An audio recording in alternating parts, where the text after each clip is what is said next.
ప్రముఖ పత్రికా ఫోటోగ్రాఫర్పై దాడిని ఖండించారు కాంగ్రెస్ నేత ఎన్ తులసిరెడ్డి.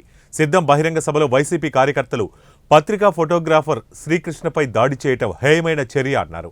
నిందితులపై చట్టపరంగా చర్యలు తీసుకోవాలని కాంగ్రెస్ డిమాండ్ చేస్తోందన్నారు. జగన్ది అరాచక పాలన అనేందుకు ఇది నిదర్శనమని ఆయన అన్నారు.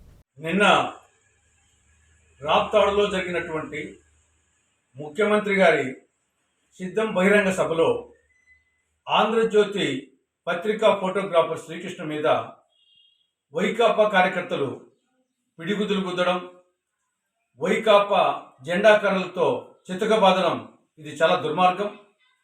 ఇది ఒక అరాచక పాలనకు నిదర్శనం. మేము మొదటి నుండి చెప్తున్నాం, రాష్ట్రం రావణ కాష్టమైంది, రావణ రాజ్యమైంది, రాక్షస రాజ్యమైంది, అరాచకం హద్దులు మీరిపోయింది. ఆఫ్ఘనిస్తాన్లో తాలిబాన్ల పాలన ఇచ్చిపోయింది. అదే జరుగుతూ ఉంది. ముఖ్యమంత్రి సమక్షంలో, ముఖ్యమంత్రి సభలో, పోలీసుల సమక్షంలో రాజ్యాంగానికి 4వ స్తంభం లాంటి మీడియాకు చెందినటువంటి ఒక పత్రికా ఫోటోగ్రాఫర్ మీద అమానుషంగా పిడిగుద్దులు గుద్దడం, ఈ యొక్క కట్టెలతో విచక్షణారహితంగా కొట్టడం అనేది చాలా దుర్మార్గం. ఇమ్మీడియట్గా దానికి ఎవరైతే బాధ్యులో వాళ్ళ మీద కఠిన చర్యలు తీసుకోవాలని కాంగ్రెస్ పార్టీ డిమాండ్ చేస్తా ఉంది.